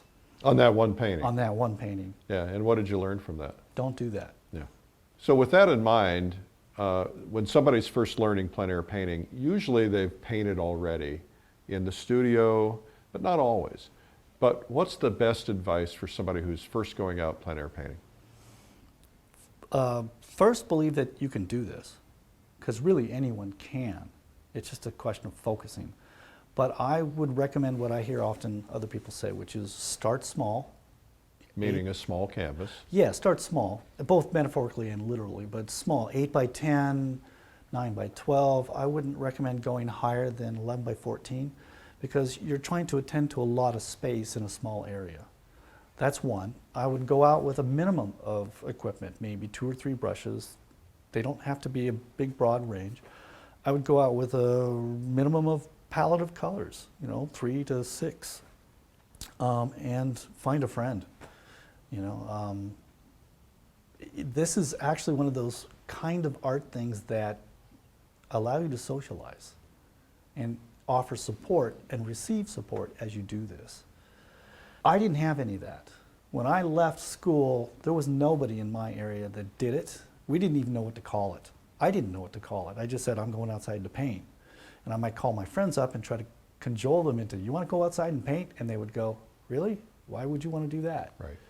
So the first 9 years, there was nobody. And I had to go out and make every mistake like that big canvas possible. Bottom line, to get back to what I would say is start small, fewer paint colors, keep it simple. And that's the sort of thing I teach, honestly, when I work with the young beginners. I might even add to that, if I might. Sure. Not that I'm the one being interviewed here. Hey. But, I've been thinking a lot about this process because, my goal is to teach 1 million people to paint, and I want to get more people going outdoors and painting. You are well on your way, sir. Well, I've got a good start. Yeah. But I think, if you're first off, I think somebody should learn to paint before they go outside and paint.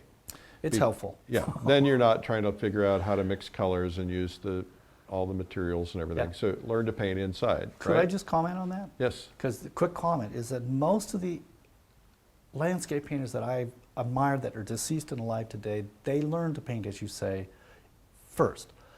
Most of them learn to paint from still lifes. Yeah. Because things don't move. Yeah.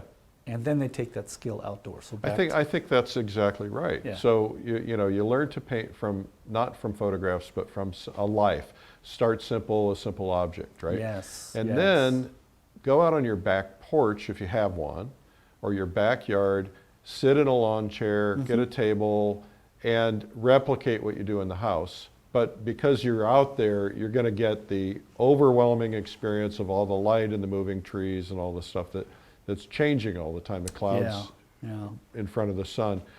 Before you even venture out, to a beautiful place, just paint the tree in the backyard. Great advice, actually, very much, yes. That's not the one I took myself. No, of course not. But, I think we've got to get baby steps for people. Yeah. So you have become very prominent in the world of plein air painters. Thank you. I think that's a compliment. Well, that's good. Always a question. Always an open question, yes. But tell the folks that are watching this the value of plein air painting. Why plein air painting is different than studio painting? Wow. I'm pausing because I want to see how to frame that. I think plein air painting is just by extension the same thing as observational painting, meaning I want to see what I'm looking at the same time what I'm painting with as little as possible in between. I started plein air painting at that time of my life because I couldn't afford to pay a model, what I would have to, and I'd sort of lost interest in the still life. So it was a challenge. That's why I started. But when I went out into under God's own light, let's say, and I started to see things that I never saw before because I stood there long enough to see them. And I'd look at this, I'd look at that, I'd look at this, I'd look at this. It allowed me to see the subtleties that I was not seeing even when I was in school, in studio.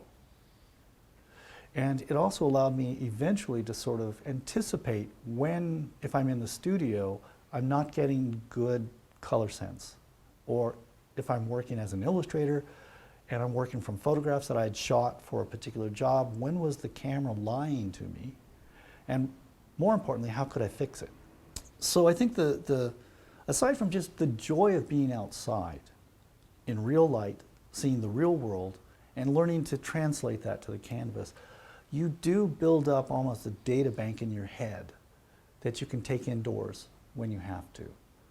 And it takes time, takes effort, but it's very rewarding when you can sit there and work indoors and create a thing that looks like it was done outdoors, if you have to. So why not just paint from photographs? Great question. You said that photographs lie. Tell us about that.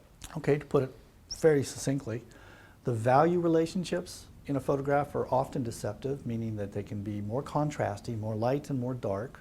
You can lose information that you need in the shadows if they block up, they become sort of contrasty. Or on the other end, on the high end, like the highlights where the brights are, you could lose information. And sometimes there might be a turn of a rock or a turn of a face, if your figure's outdoors, that's so subtle that where that turn happens is lost. Now, if you have a lot of, in the face concept, if you have the anatomical knowledge of knowing where that cheekbone is, you can sort of insert that with your intellect. But that isn't the same thing as actually seeing it. The other thing that happens in a photograph is, like the light and dark contrast gain, you often lose sort of temperature shifts that are very subtle. Like, did this part of the tree go cool green or did it go warm green? I can't tell because it's a photograph. I got to stop you there. All right. I just got to stop you because there's somebody who's sitting here watching this, because I was one of those people, and you're throwing out terms that I don't understand. Yeah, so my apologies. No, don't be apologetic. But help us understand it. So if I'm somebody watching this and you're talking about a warm green and a cool green, I'm like, what the heck is he talking about? Well, this is not meant to be a shameless plug for one of my videos, but one of the videos I've recently produced really goes into great length. What do I mean by warm and cool color temperatures? I'm going to back it out and come at it from, say, Richard Schmid's point of view. It's about the temperature of light. The light source outdoors on a sunny day is almost always from the sun going to be warmer than, say, if you look into the shadows out there outside. The shadows will generally be biased towards a blue because the light that fills the shadow is coming from the sky. So now you have a warm primary light and you have a cool fill into the shadow. Now, if it was that simple, we could stop there. Yeah. But if you get that far, then you go outside and you see it. Then you start looking in the shadows and you find out within the cool shadows, there are some relatively different temperature changes. Maybe that shadow is more blue there, but over there it's a little more red, or maybe a little more green. That's what I'm talking about. Let me see if I can say it simply. The temperature of the light that hits the object, tree, barn, person, rock, mountain, the temperature of that light modifies the local temperature of that object. Oh, wait, there's another one of those words. Local color? Okay. And that's, again, maybe I'm making this too complex. No? Well, maybe. I've reached a point where I can look around me, right behind you, I can look at your face, and I can see how the temperature changes the color, the local color of your face. Yes, you have this sort of flesh color here, and it varies because somewhere the blood comes up, and somewhere there's more bone showing, and there's more areas where the sun's maybe sort of hit it differently. That's local changes to your face. But I can also see how the light on this side of your face is pushing the color of your skin towards, let's say, the cool, the pink, whereas there's another light just off your shoulder that's a really warm yellow light that's giving me some yellow highlights here. And then I see the bounce coming off here, which is off a wall, which is filling that shadow and giving me yet another temperature. Now this has nothing to do with value, light and dark, grays in between. It has everything to do that once there is a change in value, there's also a change in hue. Okay, so lots of big words. Yeah, sure. Lots of big words. Sure. And our audience, a lot of our audience know these things. And so for those of you who know these things, just understand that at one point in time you were trying to learn them. So for the people watching this, okay, local color means what? It means the color of the object in neutral light. Neutral light. Yes. Not dark light, not darkness. Not warm light, not cool light. Okay, so give me an example of what that might be. Okay. Again, let's just take a tree standing out underneath the sun. And this is if it's a sunny day. Because if it's not a sunny day, it's different. Okay, let's So, use a tree just in the sunny day. So here's the sun, and it's shining on the tree. And where the sun hits the tree, it is lighter in value, but it's also taking the inherent local green of that tree, and it pushes that green towards the yellow because it's a warm light hitting the green, and it pushes that green towards the yellow. Okay, so let me just stop you there for Sure. just a second. I'm going to take a leaf off of the tree, Mm-hmm. and I'm going to lay that leaf down in the shadow, and that leaf is going to be darker. It will be darker in and value. bluer. And bluer, yes. If I take that leaf into what you would refer to as neutral light, not a lot of sunlight, just kind of average light, that's going to look like a green leaf to me. Yeah, that'll look like the local green. Right. But if I lay that I'll lay it on the grass where the sun is shining, that leaf is going to go yellow. Yes. Okay, so it's that middle tone, that neutral tone, that is local color. Yeah, Essentially. I wouldn't use the word tone myself, but I would, you've got the idea. Okay. Absolutely cool. Tone may indicate value or something, I get that. Yeah. So, all right, so that's one of those buzzwords you used. Yeah. Now the other one you used is hue. Yes. That I have an uncle Hugh. Do you? Yeah. Spelled a little differently. Yeah, I think so. H-U-E. Yes. All right, so explain that to folks. I'll do this as simply as I can because it's not rocket science. It really is something that I struggled with until I went to school, and then somebody explained it to me, and I thought, wow, I can see more differentiations on color than ever before I understood this. Mm-hmm. But any color you're trying to see or mix in paint, it consists of three characteristics. So a color is not just one thing. It's three things combined. It is a hue. In this case, is it a yellow? That's where it is on the color wheel. Is it a red? That's where it is on the color wheel. Is it a green? That's where it is on the color wheel. So the color is the hue. No. The color is like this plus this plus this, and that's where I'm going with this. So the hue is the color on the wheel, but every hue has a gray equivalent value. A yellow is a light gray. A purple, if it's a full purple, is a dark, almost black value. And then that third thing, and I'm going to run through this one more time so that now you get the overview. The third thing is the intensity. You can have a light yellow that is high intensity or highly saturated, or you could have a light yellow that is weak. It's not strong at all. So intensity, is that the same as chroma? Yes. Okay. Now it's funny you would say that because most of the time when I say the word chroma, people like go, huh? So I've learned to use saturation or intensity, but I learned it as hue, value, chroma. So you've talked a lot about values. For the person who might not know this, the values are the value scale, meaning dark to light, Yes. right? Assuming that there's black is the darkest value, white is the brightest value, Yes. and then there are gradations in between. Yeah, it's sort of a continuous, in truth, it's a continuous from absolute black to as absolute white, and everything in between falls on a sort of continuous line from light to dark. And of course, you never find pure black or pure white in nature. Well, that's where we're going to get to, because that's where we get to the temperature thing. Right. Okay, you're with this now. Okay, so I do this for a living. I know. Let's see if I want to get this right back on track. I don't want to over-explain this because people make this way more complicated than it is. But if you have a warm light source that is pushing what it illuminates, the tree, towards a yellow-green, on the opposite side in the shade area, you've got the same green with less light, but some of that light is blue from the sky. What happens to the green? It gets pushed towards the blue. Now, what's amazing is that if you put the cool green next to the yellow warm green, there's a vibration that occurs. And now we're talking about impressionism. You can get the value light and the value dark spot on, and you could make it a monochromatic green. Doesn't change its hue at all. Doesn't go to the warm or cool. It's the same green, just a light green and a dark green. You don't get this. But if you take the green, push it to the warm, because that's what sun's doing, and you take the green in the shadow and push it towards the blue-green, which is what the sky's doing, when they come together, the magic happens.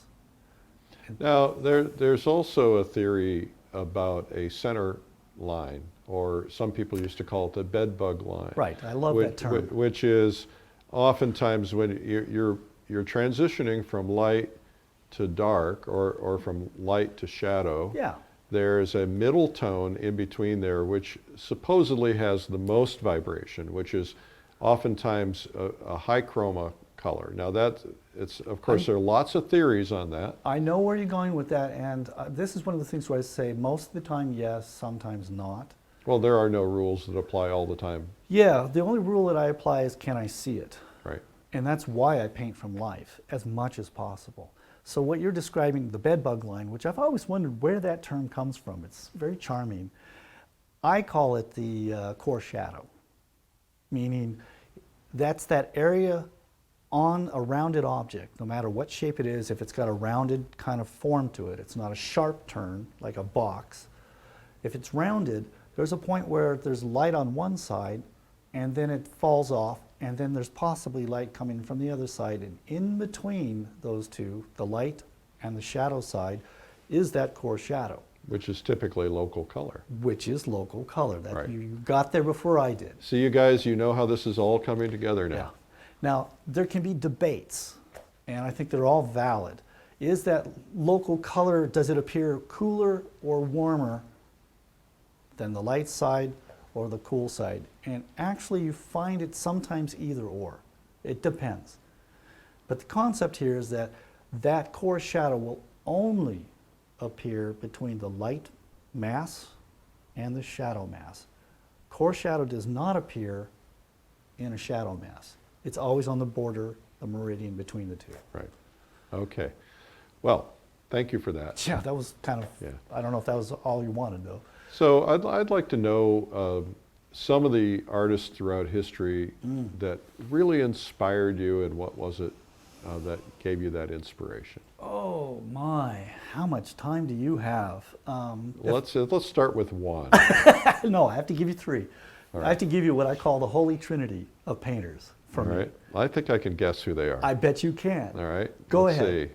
Sargent, Sorolla, and Zorn. Bingo, right there. Nailed it. Sargent, Sorolla, and Zorn. And not necessarily in that order, but to me, that's what got me into this business when I started looking at their work. There was just something, especially Sargent, because he was the first person I bumped into back in the mid-'80s when I just finished up with school. I looked at his landscapes, not so much the portraiture, which are amazing, but the landscapes he was doing. I thought, wow, I want to do that. I have no idea how to do that, but that's what I want to do. And I chased Sargent like a demon for the next 20 years. Didn't know how, There wasn't a lot of information of how he worked. I was very sort of method and technology and technique oriented at that point, thinking, if only I could find a book that told me how to do this, then I could do it too, kind of thinking, which I'm not that way anymore. But at that time, I was looking and I couldn't find anything. And I think it's because Sergeant A didn't teach all that much. And only when he did, he taught only the basics. We actually have him in writing saying that I'm only going to teach you the basics. If there's anybody who would teach you advanced painting, it would have been Sargent, but he just wouldn't do that because he didn't want that to interfere with his students' development. He didn't want to teach people how to be Sargent. Right. Anyway, to move on. So, you know, maybe 25 years later, I come across Sorolla, which just blew my mind, because this is about the time I started to understand the temperature thing that we were just talking about and starting to see it. Oh, and he was the king of temperature. Yes. I mean, he could make the flesh glow. Yes, yes. You know, when you look at his paintings, even when I see them in reproduction in a book, one of my first impulses when I look at a new work is to go like this, which is not, you know, I'm not saying, oh, I wish I couldn't see that. It's like I'm trying to shield my eyes from the light. And when you see a real painting that's like this big, like at the Hispanic Society in 18 by 240 18 by 240 feet of paintings by him. You walk in that room and it's like you just, my reflex is to kind of just, there's too much light coming at me. Right, right. That's not really what's happening, but that's my impulse. Right. I was stunned by that. And then I started to connect the temperature thing with the value thing that he was doing. And that has been sort of what I pursue, or have been pursuing for the past, I don't know, 3-4 years. Is there any documentation on Sorolla's teaching? I haven't found much, but I have a couple of books that are in Spanish that I can't read. It's worth learning to read Spanish, I think, to read this book. Or put it on Google Translate. I did that. Oh, I you did that. And I don't know, you know, from my own attempts to teach and write, verbiage is important, as you know. Yeah. What I would like to do is find somebody who understands painting well enough and Spanish well enough that could spend time with me to go through these books to see if what there is that might be on his process. I'm sure you'll hear from somebody after they watch this. So. Bring it on. Yeah. Bring Okay, it on. now talk about Zorn. Well, Zorn came to me after the first two, and I guess what really has amazed me from the get-go is the brushwork I see in the artists that I like. That they just sort of effortlessly seem to put this paint down, and the paint sort of describes the thing that they're painting without a lot of labor or work. Now, I'm sure there was labor and work and failed attempts and run-ups and redos, but when you look at the work, it just, you don't see it. You know, that's all gone. And Zorn has always struck me as amazing in that respect. Mm-hmm.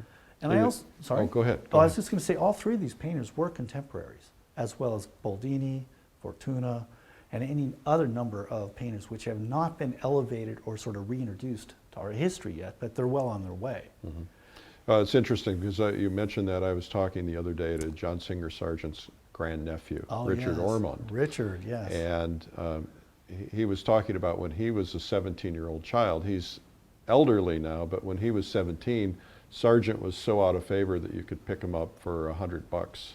They just were not popular at all. So there's a possibility of undiscovered others who will be discovered, who will change. Yes, actually, yes.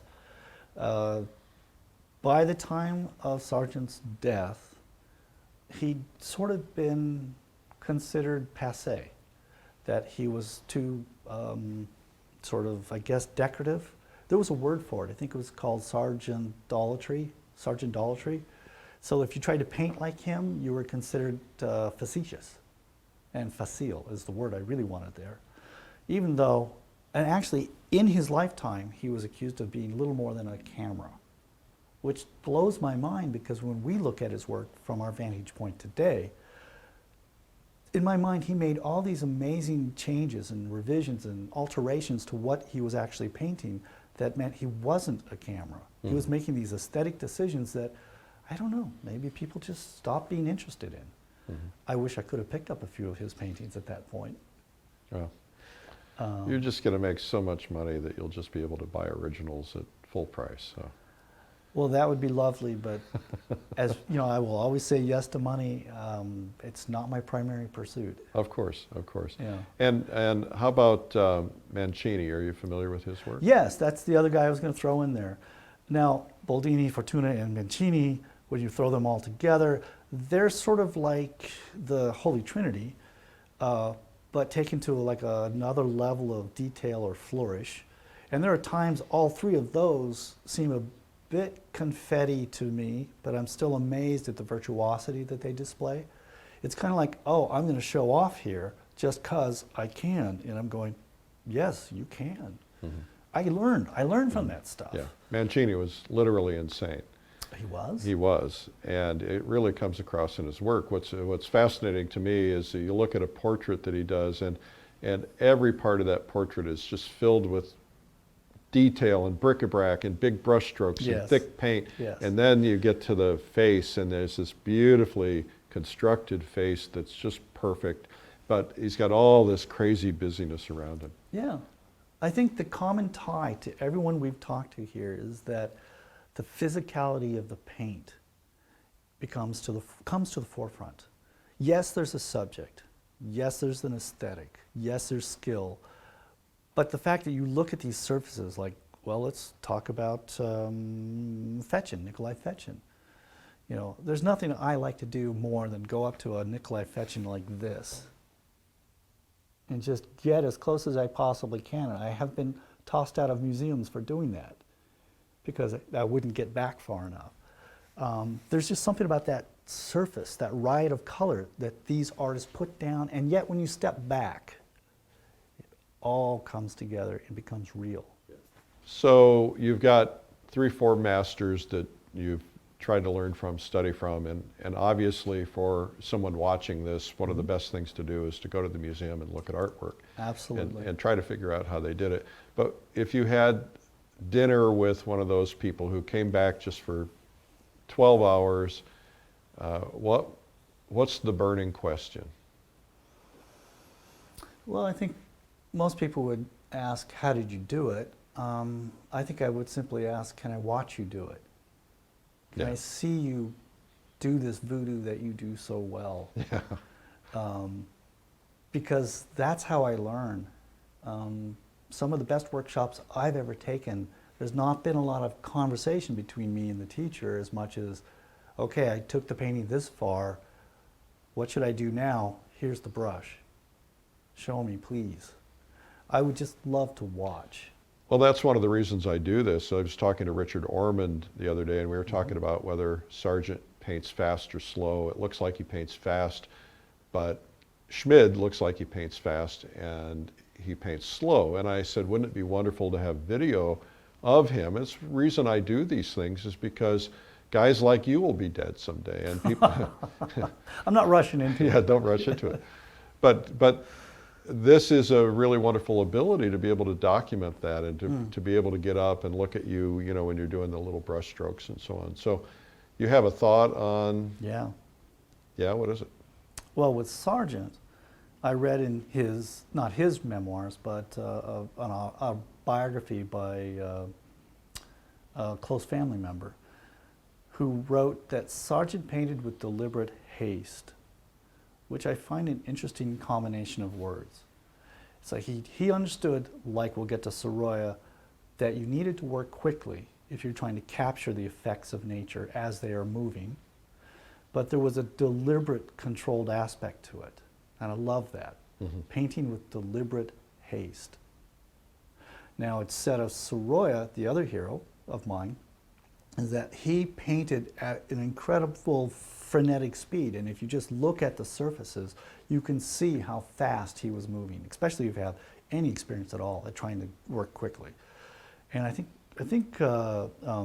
Richard Schmid said something to the effect of Sorolla painted like a pig eats, but oh, how he could eat. Perfect. Yeah, I hope I got that quote right. If I didn't, my apologies, Richard. I will do what I can to make it up. But the bottom line is, to me, I've taken that on as a credo, that speed is everything, but not to throw caution to the wind. There has to be some degree of control or everything flies apart. And that to me is the thrill. Bottom line, if we're trying to find something to end on here, when I go outside to paint, I want to be painting at Mach 5 and just sort of feel the contrail that's leaving behind me and just enjoy the view and not get in the way mentally of what's happening. So you're painting with instinct. Yes. And so, but for the early stage painter, and I learned this lesson from a fellow by the name of Fred Picker, who was a photographer that I studied under. Yeah. And I had been frustrated that we weren't working on the art, we were working on the technology, you know, how to get the light right and so on. And he said, look, until you can do that stuff with your eyes closed, until you can do it to the point that it's nature, Yes. or that you can do it naturally, you have to think about those things. And I think if you paint enough and you take it slow and you learn properly, then you get to the point where these things become instinctual. You keep your palette so your colors are always in the same place. Yeah. You just get to the point where it's like playing the piano, you sit down and you know where the keyboard is. And, Yes. and then you start speeding it up and speeding it up and speeding it up, and then you get to the point where that instinct really kicks in, because the best paintings are the paintings with the instinct. I think At least so. I think so. Yeah, I would totally agree. Yeah. To take your piano analogy a little bit further, Chopin developed his etudes not so much as standalone performance pieces, but as a way to train your hand to play his more difficult ones. And etudes is the term the Russians use. Maybe I got that mixed up. Maybe it's etudes, not okay. I think you're right. No, well, it's the same. Okay. Yeah, etudes in music, but etudes are the same term that the Russians will use for a study. Instead of, we call it a plein air study, they call it an etude. I like that. Yeah. I mean, the bottom line is you want to work as fast as you can that you can control, but you want to just push yourself a little more, a little harder, a little faster. Enjoy it. Don't make your life hard. Enjoy it, but always reach a little further than you think you can grasp, because that's how you get better. Do you paint as fast in the studio as you paint when you're outdoors? Perfect question. I do have my outdoor speed and my indoor speed. Sometimes indoors I might say, okay, I'm getting impatient, I'm going to ramp it up and paint like I was outdoors. My outdoor speed is as fast as I can go, lickety-split. Indoor is, okay, I can take a break, I can think about this, I can come back to it, or I can just paint more sort of cautiously. So yeah, that's a really great question. In fact, I didn't even understand that indoor-outdoor speed thing until a mentor of mine said, Thomas, you have your indoor speed and you have your outdoor speed. It's just that sometimes I do bring the outdoor indoor. Yeah, I get it. Well, this has been a pleasure. You know, we could probably talk for hours, and there's so much information. You're such a great teacher. Oh, thank you. So it's been a real pleasure having you. Thank you. It's been great to be here and spending time with you as well. I don't know about you, but I'm inspired by watching Thomas Jefferson Kitts paint like Sorolla. I hope you're inspired too. As a matter of fact, we want to inspire you and help you become a better painter. That's what this is all about. If you want to know more about these videos, you can find them at lilyartvideo.com. In the meantime, keep painting.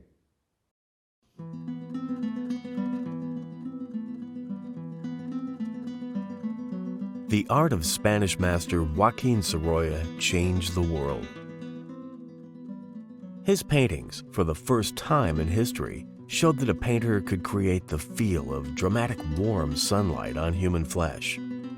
His paintings create such a feeling of sunlight that viewers may find themselves squinting when they look at his work, as though the bright sun were in their eyes. Claude Monet was so taken with Sorolla's work that he called him the Master of Light.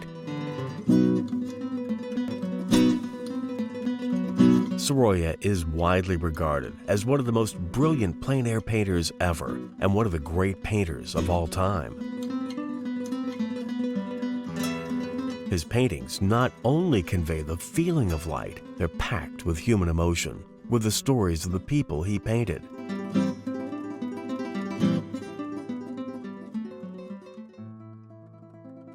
For over 100 years, painters have tried to copy his style and create his feeling in their own paintings, yet few have succeeded. One painter, Thomas Jefferson Kitts, has spent countless hours studying Sorolla's work to understand the techniques he used to create the feeling of light and emotion. And after an exhausting effort, Kitts has documented what he has learned from Sorolla. Kitts is both inspired and exhilarated by the way light plays across the landscape. In fact, he's devoted most of his life to capturing this in his paintings. There's no doubt that this is a leading factor in his being widely regarded as one of today's best painters. Now, Kitts guides you through his in-depth discoveries, where he shows you how to paint the color and intensity of light. You'll discover the working methods and incredible techniques of Sorolla, the way Sorolla applied the paint to produce such a stunning end result, how Sorolla conveyed the intensity of light in his paintings, and what he did to make the light stand out, and much more. So if you think about it, I'm going to put that right next to each other. Same value, but this is cooler.